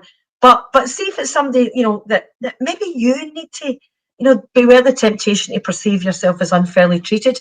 And when we have huge agendas for folk and how they ought to be, like how women ought to be, women should be nurturing and that, the softer sex and all that. It's the agenda that's the problem, not, it's this projection again, But the kids are so much better, though. Do you not think the kids are? I mean, I go the in light, and I am. The reason the shadow's so strong is because the light's stronger, Karen. We need to pull focus to the light, and the young people are getting it, and that's why your message of hope in that TED talk just warmed the cockles of my heart, because we could talk about the shadow till the cows come home, and I love it. Oh, I love it. Penny Dreadful time. I love it. But the point is, the light is stronger than the shadow, and it always is, and it's getting stronger, and that's why the shadow seems stronger. That's why the stories are destroy or be destroyed, because the shadow ego stuff's terrified, because the Waynes are going, that's a different way to be. There's a different way to be. I like you. I am so excited about young people. I mean, I'm going to be a granny of 2 girls. I mean, hey, how did that happen? Yeah. I didn't even want her to. Sorry, don't say that. He knows that conversation. The thought of not having Brian now, oh my God, But yeah. But I just think I'm lucky enough to go in and meet loads of young people, and I try and remember myself when I was that age, and I was never as confident, never as aware of what was going on in the world or connected to other countries. And I suppose that's what phones and the internet, know that everybody's got access to it. Again, that choices aren't created equally. But I do see, and they make better decisions about their lives. I think so too. I think sometimes it's a generation I was born into that, in many ways screwed things up a bit. And actually I see them creating a different Scotland, a different, I don't know, a different story. There's only, I do say that to, that there's, and I say it all the time, there's only 5 and a bit million of us. Mm-hmm. We're really tiny. We're not as big as New Zealand, but we're the same sort of population, or in Finland, etc. We've got a grip we can hold Scotland in our brain. Do you know I that? love You can imagine I love it. you know? Yeah. It's not like, you know, when I've been to Australia and I was thinking, God, this place is massive and everything can kill you. But Scotland's different, isn't it? You can imagine it. And, you know, I mean, We I'm are from so blessed, Karyn, to and we're be. so connected. We're so Yeah. connected. I mean, I can go to any place in Scotland and I'll probably have met somebody that's doing some amazing stuff, you know, and you can call them up and say what's happening up there. And there's something that's quite lovely about it. And I know people say, oh, it's too small. It's like a small village. But that's a strength as well. Total strength. I completely, you know, I'm quite pally with Leslie Riddick, and I just love when Leslie starts talking about how doable it all is for us. I totally agree with Cam. In fact, I wanted to talk to you about this on the back of the TED Talk about the violence in Glasgow and our, you know, our badge of honour, you know, the most violent place in the world, and what that's actually about. And I have a theory myself, but the thing that I'm very aware of at the moment, and I'm quite a strong advocate for Scottish independence. I've, you know, during 2014, I actually travelled quite extensively talking and was on platforms about it. And it was about that thing of, you know, ultimate accountability for each other is something I think that we can achieve here, and in that way be a beacon for change for the rest of the nation, you know, of the UK, because, you know, I do have more in common with my brothers and sisters in Liverpool and Newcastle and Manchester than I have with the wee wifey in the 18-bedroom house up in Skye, you know, who's inherited our wealth. You know, how could, you know, what you know, she's a tartan Tory is what they would call her, I suppose. But one of the things I feel very strongly is that we've bought into our mealy-mouthed lack of confidence as Scots in a way that is so not true about us. You know, so this week I've had a couple of things where I've been on kind of Zoom things, and the other night I did one and I was giving the talk, but most of the folk in the wee squares were in London, and the guy that was facilitating introduced me, and he immediately went into kind of oh, do you think we'll need subtitles? You know, and then he said, you know, Libby, who is a professional Glaswegian, you know, and at the end of it all, when I came on, I said, hi guys, I've known you in a lot of times. Hey, what are you talking about? If I was from Gambia and you said, do we need subtitles? You know, there'd be a gasp. You know, what are you talking about? You know, this is really interesting to me that you think this is okay, that you think it's okay to talk like that, because, you know, and I just had to realise that this, I'm beginning to get bugged by this now, you know. I mean, my Airbnb room, which I talked about earlier on, quite often had folk who'd never been to Glasgow before, and certainly a lot of folk from down south, you know. And you know, folk would say to me things like, why do you hate us? I'd be like, do you know, in the Scottish language, there is not one put down word for an Englishman. Not one. You know, I've been called a sweaty sock. I've been, you know, when I watch Have I Got News for You, which I love, you know, you'll get Ian or you know, Paul or Ray Winston at one point during 2014 spent the whole programme calling the Scots the sweaty socks. You know, Chris Evans said, well, they're Scottish, they've probably never tasted fruit. And I was like, probably every berry that you've ever eaten has came from Scotland. Scotland. And so we hear this all the time, you know. I mean, let's face it, Karyn, in our lifetime, a Scottish accent wasn't heard on TV. I remember the first time I was in a taxi at 14 in London, and, you know, my brother had said to me, you know, get off at King's Cross, jump straight in a taxi and I'll meet you at the other end. And I get in this taxi and I heard an English accent, and I thought, oh, Nationwide, the BBC, the voice of the news. And within about 10 seconds, I realised I was in a dangerous environment with a guy who was a sexist and a racist, and I could not get it together that it was the only voice I'd ever heard after the telly. But it's not. But do you not think we tell ourselves that, Libby? I had to do it was a long time ago now, but I had to go and do an interview on Radio 4 Today programme. And I was speaking to Darren McGarvey about it, and he said a really interesting thing. I said, it's terrible. And I said, I don't know, I just sounded completely different from what I thought I did. And because everybody else had a different... just say, Karyn, we all do. Everybody sounds different. Yeah. I know. And he said, Karyn, he said, sometimes when they have a Scottish person on, you've almost got to look for they think that you've almost got to look for the intellect between the words. You know, that they're, I don't know, it was a really odd thing, and I've done it myself. I get this, oh grief, I don't want to do that. I'm not, you know, I don't sound like them. And so I've got this internal narrative that tells me I don't sound as intellectual or academic or as sensible because I don't have that accent. So there is something, and I think they're losing it. I mean, you know, I used to laugh, you know, I said, why is it every Scottish person that's on the television is violent? Oh, why is that? You know, I mean, you know, even on the Archers, well, not that he's violent, but do you know what I mean? Like, but it's that. No, it's like, it's totally true. It's like, But you know, it's true. it's like Phil and Grant from EastEnders are just a wee bit naughty. If you want a real psycho, you bring in Jared Kelly or Terry, the guy that was murdering Mo, you know, both Glaswegians, you know. But it is interesting, and it perpetuates that thing. So, I mean, I used to say to people, so we have this thing about the Glasgow hard man. I said, so what's a person that comes from Liverpool? What's the narrative around that, you know? And we did celebrate it in a really twisted way, and I suppose that came from things like No Means City and a whole range of stuff around it. In I think that's 1930s gone. laser gangs. But you know, Karen, that goes right back to the Highland clearances when there was no work and everybody chained into Glasgow and there was rats everywhere in the slums in 1930. I mean, my granddad was the bouncer at the Pally when Jimmy Boyle's dad was running about with the razor gangs, you know. You know, we cannot be, you know, when people come to my Airbnb room, I say, do you know Glasgow? And they go, no, and I go, okay. In Glasgow, if you've got a string bag of oranges and the string bursts, you won't be the only person chasing oranges down the street. In Glasgow, there's an expectation that you show up for others.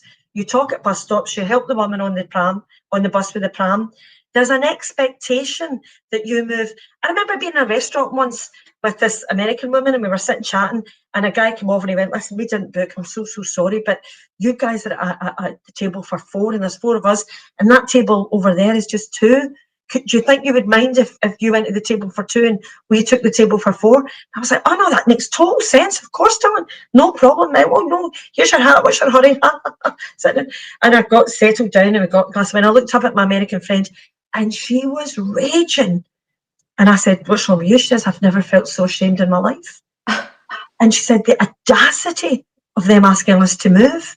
How dare they think that they can ask us to move?" Because they didn't book somewhere. That was their lookout. That was their loss. And then you making me pick up and I'm affronted. And, you know, and now I'm you know, the night's over for me, you know. And I just thought, well, you can get to. Who wants to have a drink with you, you know? And I was just able to say, I'm so glad I'm a Scot. Thank God that's natural for me. You know, that this is a natural way to be for us Scots, that we go, no, don't mind, no, listen, I'll get it, don't be daft. No, listen, you're fine, don't worry. You know, all the things that we say, you know. But you know, I wanted to just say quickly, we, John Carnican and I were asked to go out and we went out to a place where it was really quite renowned for gangs and whatever else, and the BBC were filming us and the BBC cameraman was on the ground and, you know, we were meant to be walking, you know, doing that sort of plod walk. And this woman came out and she must have been, I don't know, 50s or 60s. And she's still in and she's got her jammies on and her big jacket and a wee arse-biting dog. And she said, what are you two doing here? And we started to talk about what we were doing. She says, you shouldn't be speaking about this. She said, this is a great place to live. She says, we've got all these great houses. The police station's only open for, you know, part-time. I mean, part-time, she says. She says, and we've got like that library and this, that, and the next thing. And you know, so I actually said to the BBC, you should use that. Totally. She's given us a drive-by feedback that we should have had, you know, thing like I get to do that narrative. I set this narrative, no you, and we don't talk about that anymore because that's past and that's way. And where are the stories? It's brilliant. And where are the stories about the, you know, the gracious working class lives? You know, we know it's a lie. It's a lie that's been perpetrated, you know, and any, you know, English chat I get where they kind of go, oh, yeah, and they got, you in the right, oh, Glasgow, you know, and all those jokes and stuff, and I tell those jokes as well, you know, it is a lie. You know, when I think about being brought up in Castlemilk, you know, I think about having to take the soup to the old man, because you just had to do that, you know. I think about the only guy that had a car was a guy called Docherty, and every time somebody went to Glasgow Airport on their holidays, he drove them there. He was the taxi that drove everybody to the airport for their holidays. I think about, you know, the amount of ways that if you were a kid and a grown-up shouted, "You need to go to the shop," you know, I remember grown-ups getting together to help. You know, it was an incredibly beautiful, connected, up till the age of about 14, you could not get a better upbringing, you know. Then you might have wanted to go, I want to get into the tune, I want to see more stuff, you know, but no, the benign neglect that I remember from my childhood was bliss. You know, I'd much rather have had my upbringing just, you know, literally get up, get dressed, and you're, you know, feral for the rest of the day, you know, as opposed to a cul-de-sac in Bearsden with a bike, you know. But see, when you're talking about that, the Scottish voice and how we do it, you know, we the big joke on the Scots, of course, is they're loved everywhere else. You know, there's this kind of thing of, you know, the reason that the English people that I know and chat to and have relationships with are going, what are you doing? No, stop it. It's because they love the Scots, you know. They absolutely love them. I once did Eddie Mair. Before Fred McCauley used to do the mornings on BBC Radio, I was a weekly co-host with Eddie Mair, and you know, and my job was just to be affable, and I was speaking exactly the way I'm speaking to you, Karyn. You know, you know, Mary from Aberdeen would come in, and I'd go, "Oh, Mary, you know, see, the thing is, right, you're probably not thinking about it the way that you know, there's probably, you know," and I chat. And the next thing someone comes on, and I kid you not, Karyn, he went, see if I can do this without hurting my throat. He basically went, "Who's that girl on the radio?" You know, so he came in saying that, you know, what had happened to the BBC, you know, was Anne Lorne Gillis's father not in charge anymore because she can't even speak the Queen's goddamn English, you know. So Eddie Mair was killing himself laughing, you know. But just like you, my bottle completely crashed. You know, I literally thought it was the big hand on the shoulder, the Parky Swizzle, the Shepherd's imposterisation syndrome, you know. And I had got fun out. What was I doing on BBC Radio talking like that? You know? And my face went bright red. I was under symptoms. You know, I'm going for my water because I can remember, you know, all the saliva went out my mouth. I was like, and anyway, Eddie was going, and he was going, and the guy was still going, you know, for God's sake, you know, what's going on? So he was called John Reid. John, if you're listening now, hi, remember me? So eventually I knew Eddie wasn't going to say anything, so it was up to me, and so I said, "Hi, John, thanks for your contribution. Listen, here's the thing. It's a dialect, and believe it or not, you've got one too. You know, we all have, and this is a Scottish programme. It's BBC Scotland, and folk that phone in might feel that they're more at home with a voice that's not maybe as polished as yours. But if you think it's the case that a polished voice needs to be the only voices on the BBC, why don't you come in?" So I've organised it with Eddie, and Eddie was like that you're actually going to take my place next week. So instead of, you know, and of course his bottle crashed then, and he was going, "I'm out of an appointment for, you know." What happened next, Karyn, was the phone lines were jammed, and nobody could get through, and it was Eddie announced it on the show that they couldn't take any more calls. They were inundated. And what was lovely about it was that the calls were coming from Norway, they're coming from Sweden, people saying her accent's absolutely understandable. Who is this pompous old git who thinks that speaking the Queen's goddamn English was that kind of buffy accent? You know, but the person that's the worst to think that way are the Scots. You know, because that's there was the Highland clearances, then the Industrial Revolution, and we're not out ourselves. We haven't got out ourselves yet. I mean, we're still kind of going, you know, could I possibly be allowed? So let's keep our accents. And oh no, definitely, I don't think we're ever going to lose it now. I'm too old to lose it. No, it's too late, isn't it? But I also wanted to ask you about the violence thing, because I have a theory, right, that because we live closely in our small nation with each other, and because Glasgow is the place that if you're in a ladies' toilets, you're there for 2 minutes to have a pee and 10 minutes to sort of look at the photographs out of her bag of the wedding or the wedding.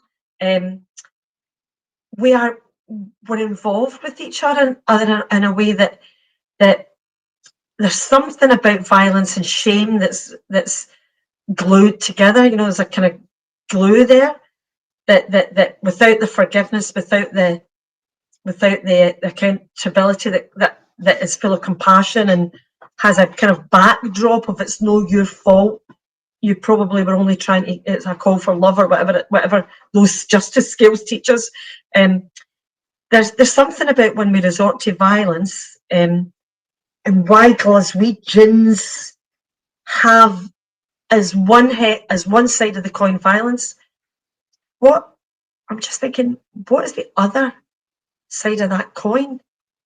What's the one that's getting us there? Or Well, do you know, it's such, passion, I mean, honestly, you can expectation, connection. There was, for lots, I mean, you know, it was, well, lots of it was for us, you know, and you know, you could talk anything from domestic violence to violence when you're a kid, to street violence, to instrumental violence where you're using violence to, you know, commit a robbery.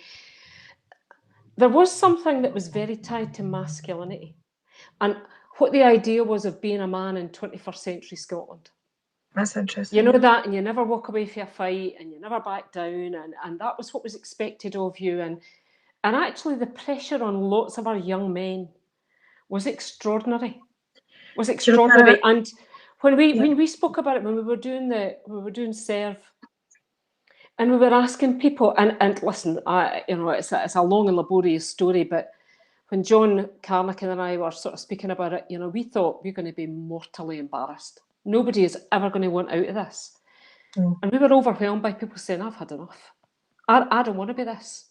I remember one of the young guys saying, I see these guys on the TV, you know, like they've got the scarves tied, you know, the sort of double knot, and like got a blazer on. He said, I'd love to dress like that. He said, but I'm not allowed to dress like that. You know, I've got to wear, you know, grey jogging bottoms. I've got to wear this T-shirt. I've got to have this jacket, you know, and I would quite like to be different, but that narrow expectation, I know we're sort of coming full circle, was part of that as well.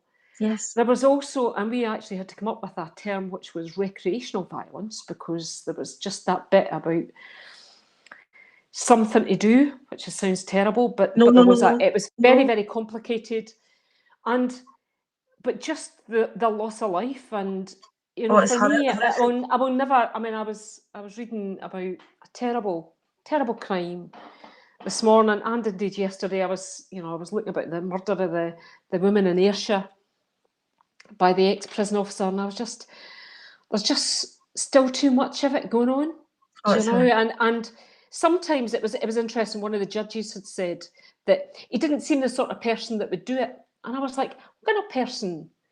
What is it? So we expect a terrible life, and you know, the fact that someone commits a terrible offence, you know, well, he didn't seem like the sort of person that would do it. Okay, so that's so interesting.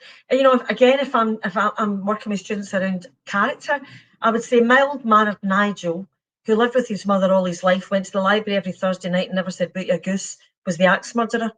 Now, how come he traversed the whole spectrum of human behaviours, and it wasn't the turnkey or the paratrooper or the bouncer or the judo? You know, how come it was mild-mannered Nigel? And the answer to that is because it's not a straight line. It's, you pull it up into that head and the tail of the coin thing. When we turn our back on ways to be, when we go into denial or we refuse to look at shadow, or it's all about being more conscious and more aware. That's why I think we need to keep expressing. Even when we don't know the answers, we need to keep asking. And it's when we deny whole parts of ourselves through shame, through the feeling that we won't belong, through we'll never get away with it, and we start to murder all the bits of us. That's when we become murderous. You know, that's when there was a wee boy when I was the drama worker in Westons in Blackhill during 1990, and one of my darlings was Kedgie, and Kedgie turned up once, you know, with a big, you know, baldy patch in his head and the big black eye and the fat lip and all that, you know, and he came in and he'd obviously got a really big doing, you know, and he'd been running with a gang across the Clyde to the bridge, Carlton Tongs and all that stuff, and the Cumbria and all that. So, you know, actually it wasn't that time, it was Blackhill. So whatever version of Blackhill was. I was like, KJ, oh my God, you know, and of course he was the star of the show, and then he was, you know, I was like, KJ, look at your face, and he went, oh, it's brilliant, Libby. Oh, it was fucking great. Just when you were talking about recreational violence, you know, I get my pennies worth, I know, it's mental, you know, talking about doping, I'm talking about, you know, obviously not using that word, but talking about the rush and feeling alive and, you know, nothing to, you know, like he had nothing to lose, you know, as if he had nothing to lose when his mammy loved him and all the rest of it, you know. Anyway, but when you're young, you think you can live forever. That's the challenge of it, you know. And I But mean, you know, the next time I thought about that moment was a bit in a film, and I hated this bit in this film. It was Peter Mullen's Ned's, and yep. found it so disturbing. So it was the bridge, because that's right, because Kevin's story was there was a bridge there somewhere, and in Ned's, the camera goes down, and a boy's had his throat slit, and the lifeblood's literally running down the bridge, and the camera comes up from the boy dying and starts to move away, and then we hear, heaven, I'm in heaven, da-da-da-da, you know, and I wanted to go and get Peter and go, what are you saying? What are you saying?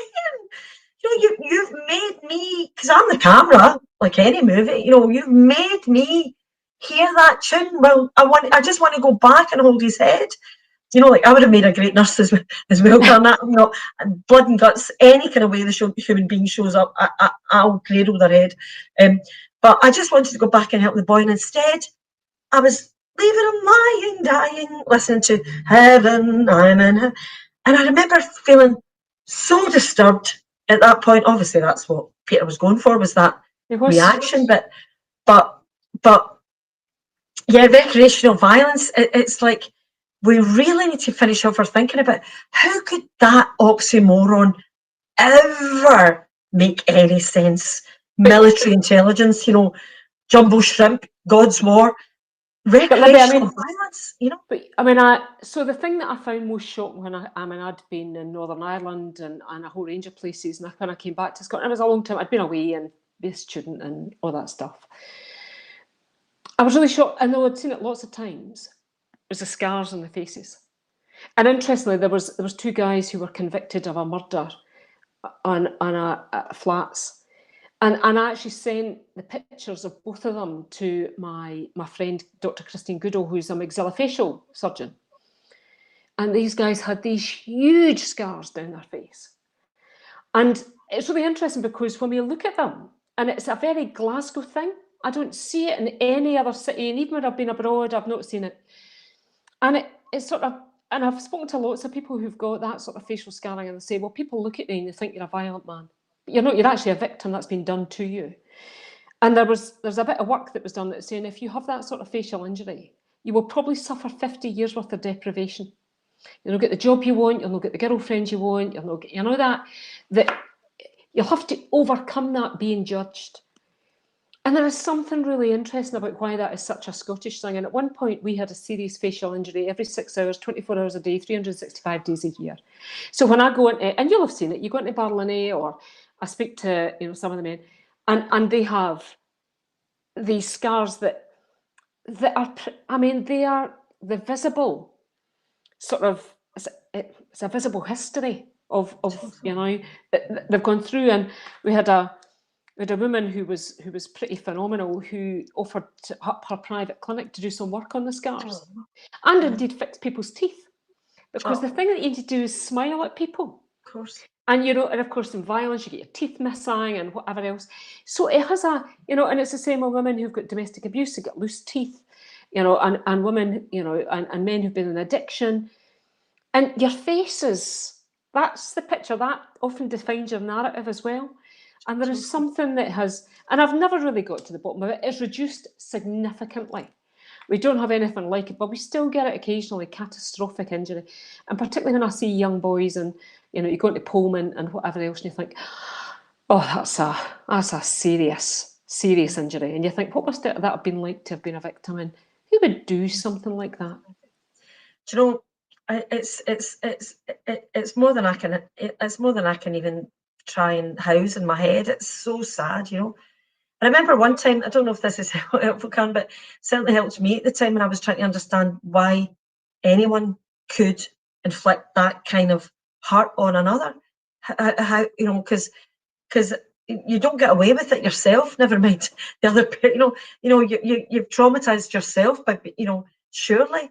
But then there was a time when I had a wee drama group in Ricasey, of all places, and a bunch of kids. Maybe the youngest was 9, maybe the oldest was 14, 15. And it was a Wednesday night when all over the newspapers was the Bulger Boys story, about the Robert Venables and the other wee guy that took Jamie away. And so it was all over and the great thing about being the drama teacher is you don't need to, you can go in and go, right, who wants to share, what we're doing here? Well, because you can't ignore it, it's in the room. So we had a forum where the Waynes were allowed to stand in a chair and say their piece about what they felt about it all, kind of thing.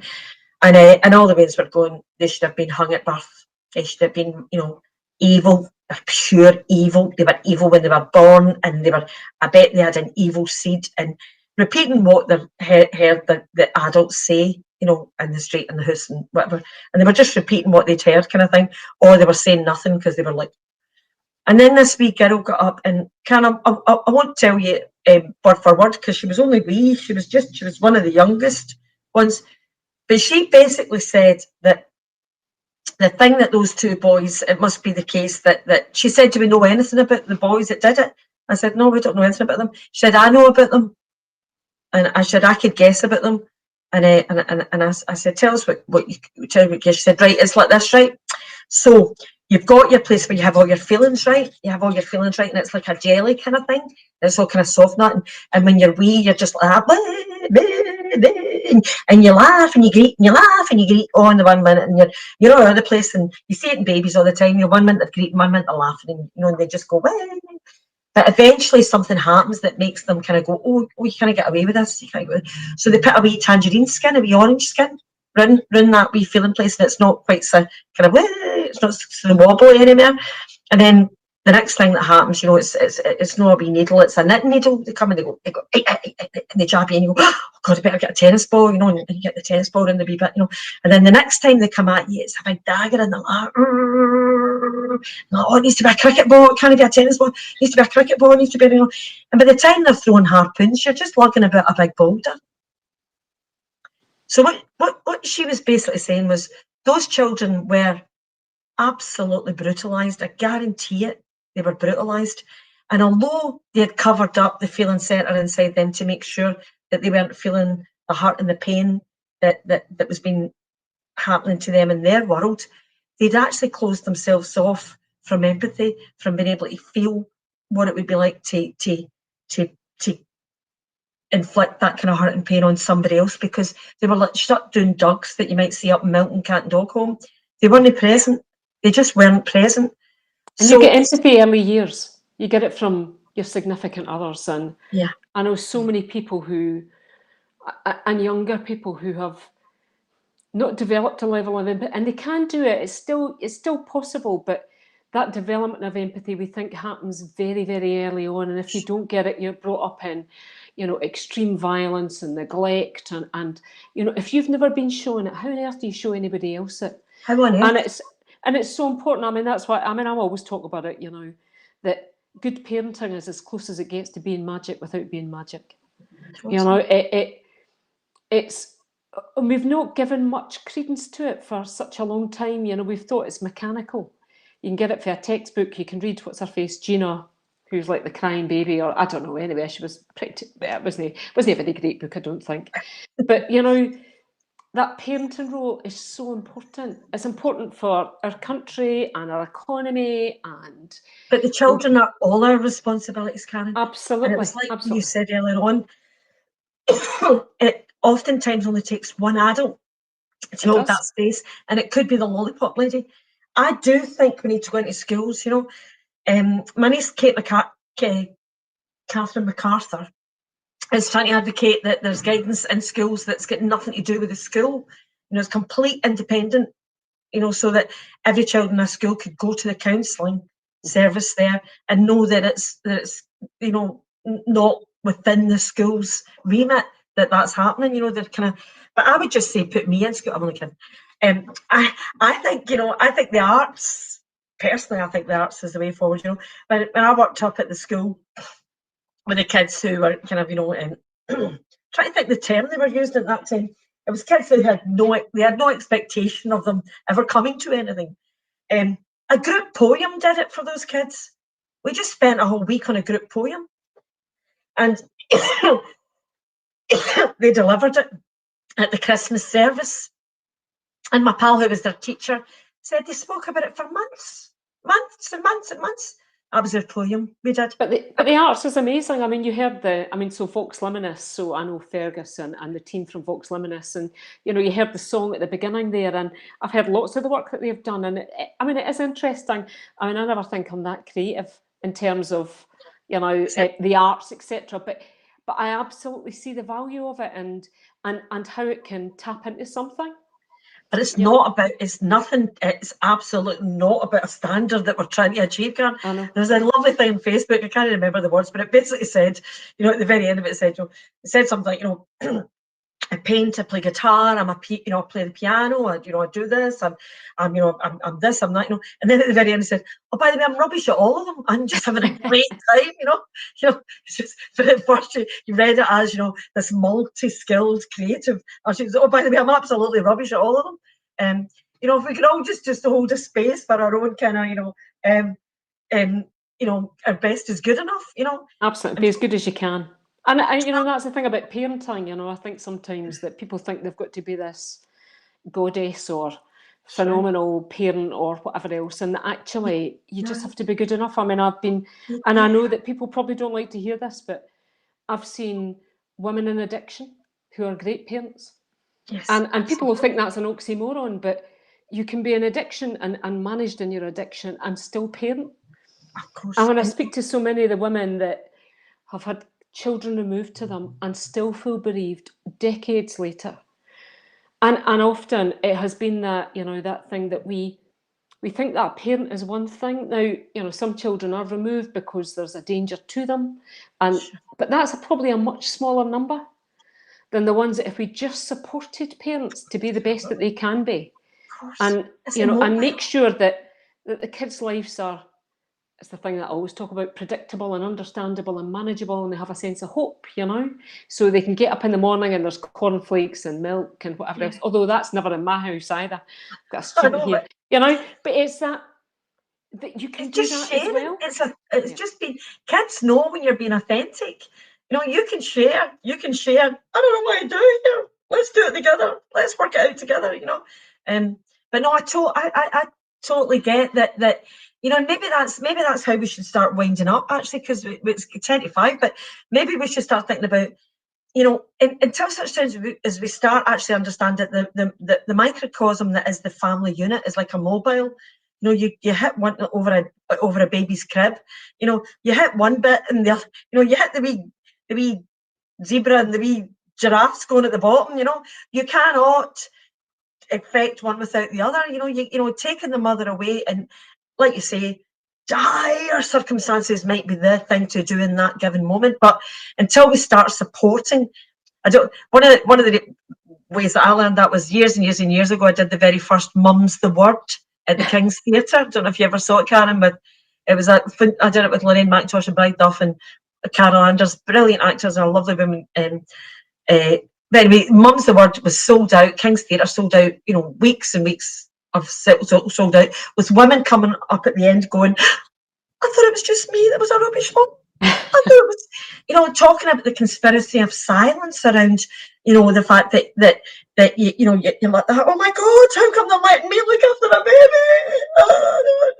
Oh, where's the manual? I don't know what to do here, you know, and how it's the best and indeed the worst thing that could ever happen to you, having a wean.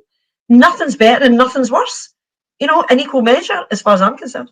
But the microcosm that is the family, maybe we need to actually now start to be very evolved as a species, and as poor wee fragile human beings need to start looking at the family of the human being as the macrocosm, you know, that until we start understanding there's only one of us here and we really need to start looking after each other, and that includes the Waynes across the pond. That's, you know, and it's not, Scotland looking to its independence is not about separation. It's not. It's about creating a system that can show that it could start to work. There's amazing things happening in Glasgow. There are amazing things happening in Scotland. I totally agree with you, Karyn, that we Scots should be so full of hope that we're beginning to shift into understanding how powerful this tiny nation can actually be on the world stage. You know, Absolutely. and we've got a brilliant First Minister. I mean, I am such a fan. You know, I mean, you know, I think she's phenomenal. You know, And we've got so many phenomenal, I mean, women and men around, you know, and when I look at this sort of Scottish diaspora, you know, who are everywhere, that, you know, and I meet Scots all over the world now. I met someone who was working in the Baltimore prosecutor's office, a guy called Michael Collins, who is a Glaswegian, you know, and I think, oh my God, how did you know? And he used to advise the United Nations around drugs, and, you know, and advise the Obama administration. I'm thinking, oh my God, we get everywhere. We get everywhere. And sometimes I think you're almost more appreciated someplace else. Always. Than we're appreciated here. Totally, the Scots abroad, you know. I mean, you know, this is a big joke, you know, when folks say Anglais and you go, no, it's Scotia, and they go, oh. You know, it's like, I mean, that sounds anti-English. I've never been. Half my family are English. You know, it's not. There is nothing going on here that's anti-English in terms of Scottish independence. This is something about us getting over ourselves. And I tell you, it's been a while coming. We really need to hear that story we tell about ourselves now. You know, it's time we actually really kind of like stood up, shook ourselves off and dusted ourselves down and went, I think I'm going to be a leading edge thinker. I'm going to contribute. I always that prevention. Well, I always say that, you know, because it seems really hard. And for people who might, if they're still listening, if people who might think, this is really tiring, it's not moving, I keep on saying to people, the view will be worth the climb. Yeah. You know, that it's, you know, I'm politically restricted, so I don't engage. Try and work with everybody because I have to work with everybody to try and so you should sometimes edge people towards something that's different and say that I'll be accountable. If I get it wrong, you can hold me to account, but I'll be accountable, you know. And I think we don't say that enough. You know, we expect that someone else is going to take the blame, and we've got the terror of error, and if we move anything, it'll be terrible. But sometimes you just have to try it and keep the people at the heart of your decision making. Totally. And see that reframing that word accountable. We really need to look at what that word, we need to Google that word. It is not taking the responsibility, because what we hear when we talk, it's time you took responsibility. Yeah. What we hear is, it's your fault, you're to blame. You know, and if we're saying to our young people, 16-year-old standing in the dock, you need to take responsibility. You need to, it's your fault. No wonder folk are blaming you because look what you did. You know, until we actually understand that we are all accountable for the world that we live in, we are all accountable. And it's all, you don't have to go very far into Google to find these guys that say be the change in whatever way they're saying it, you know. And I love the fact that we started with your stick of rock, Karyn, and that thread right through it, you know, because I really do feel that it's been such a fabulous chat with you today. Because I feel as if that's all we're saying. All we're really saying is, you know, let's, like, you know, if you want to go on your own, you might go fast, but you'll not go very far. You know, let's all be accountable for each other. You know? Here.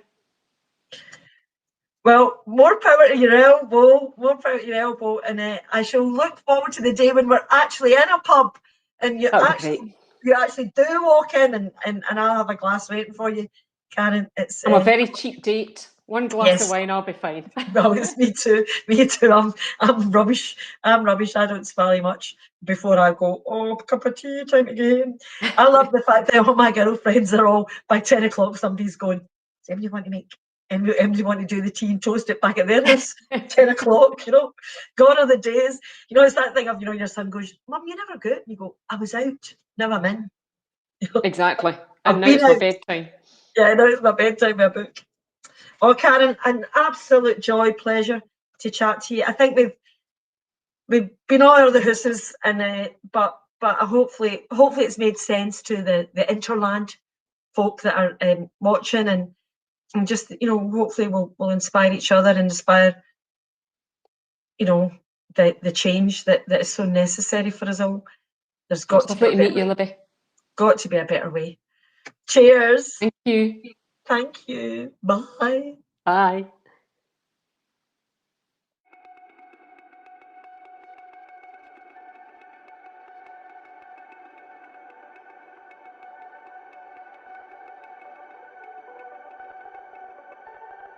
Pure and right, sliding like an ice cube on a silver tray, growing ever smaller in the sunlight of the day, fluid with no substance.